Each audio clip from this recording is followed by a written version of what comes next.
Hola a todos, hoy día vamos a desarrollar el tema de control social, el derecho y otros métodos.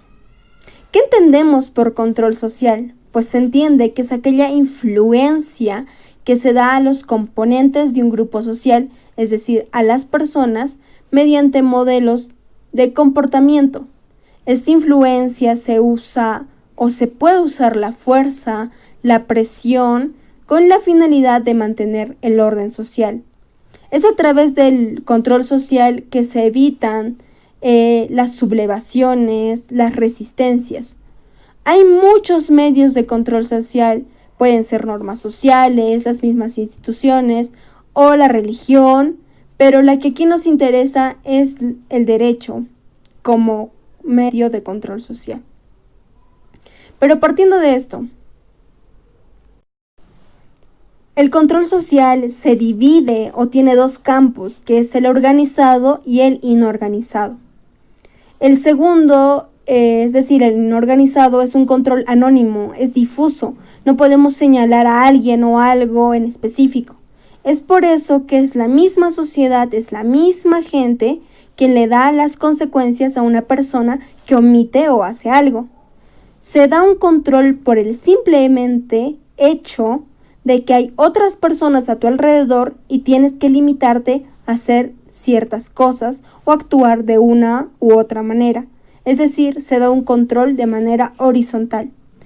Pero como en todo, hay excepciones, en donde el control inorganizado aparenta estar organizado, por lo tanto es vertical. Es aquel que se da de gobernados sobre gobernantes. Claros ejemplos pueden ser la opinión pública o la resistencia hacia un gobernante. Por su parte, en el control organizado hay una influencia que se ejerce mediante órganos del grupo. Aquí se condiciona la vida humana y se da una influencia de gobernantes hacia gobernados. Hay una influencia vertical.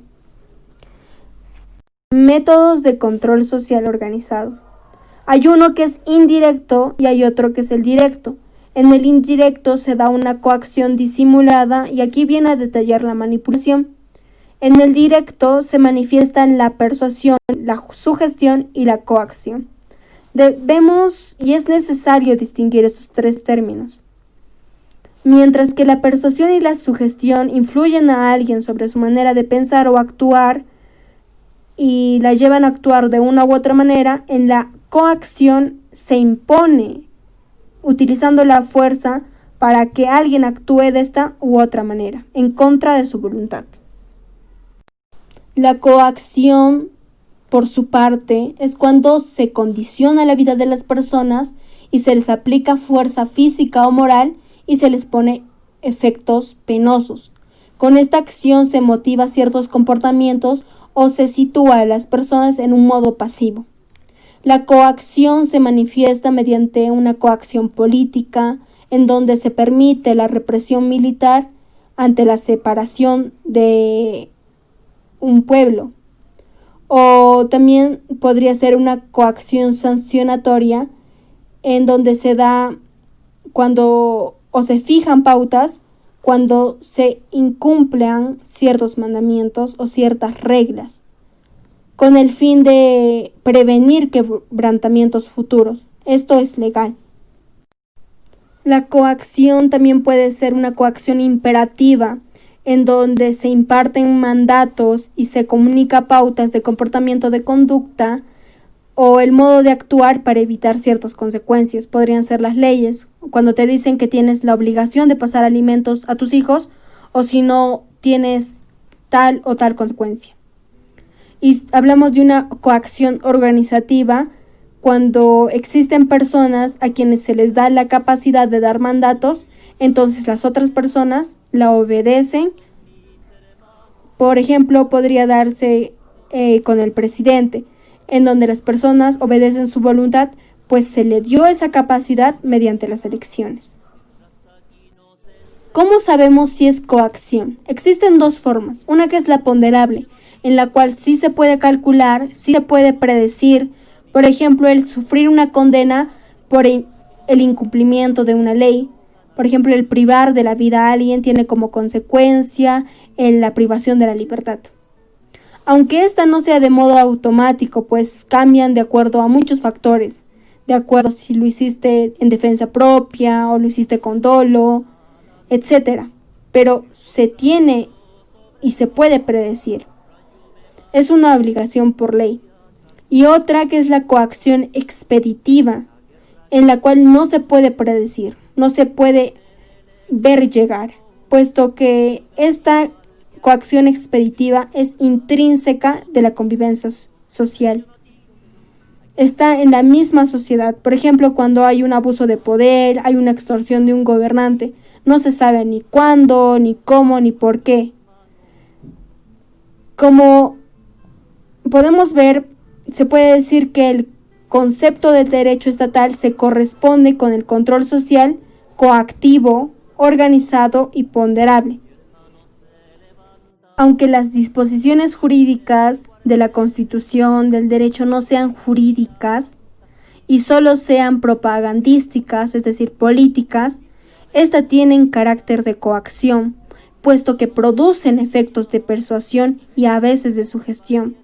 Toda esta persuasión ocurre bajo la premisa de que las leyes deben ser obedecidas para el bien de todos, en nombre de ideales políticos o morales o por motivaciones afectivas.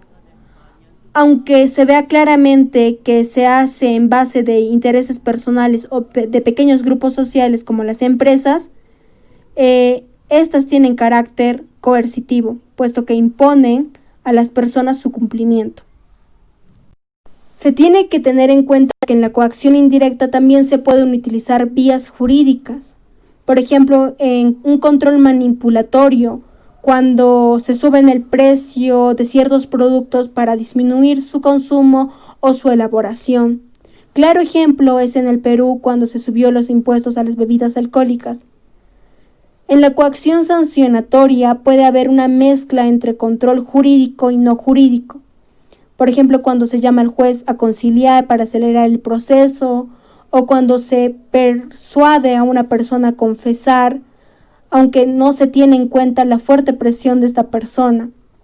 Un caso muy interesante es la de los 5 de Central Park, es donde se obliga a 5 niños a confesar algo que no hicieron por la fuerte presión que tenían, que lo dejaré aquí abajo para que lo puedan ver. Entonces, ¿qué decimos? ¿Qué relación tiene entonces el derecho con el control social? Se puede decir que, como ya hemos ido viendo, es un medio más de control social, pero es el más efectivo, el legal, pues se ejerce mediante la coacción, mediante la fuerza, la represión, mediante las consecuencias que se tiene al hacer un acto que te pueden privar de la libertad y te pueden suprimir de muchos derechos. Aunque el derecho como tal se utiliza para mantener el orden social, muchas veces se ha utilizado en beneficios de unos cuantos. Bueno, eso es todo. Espero haber sido de mucha ayuda y nos vemos en el próximo video.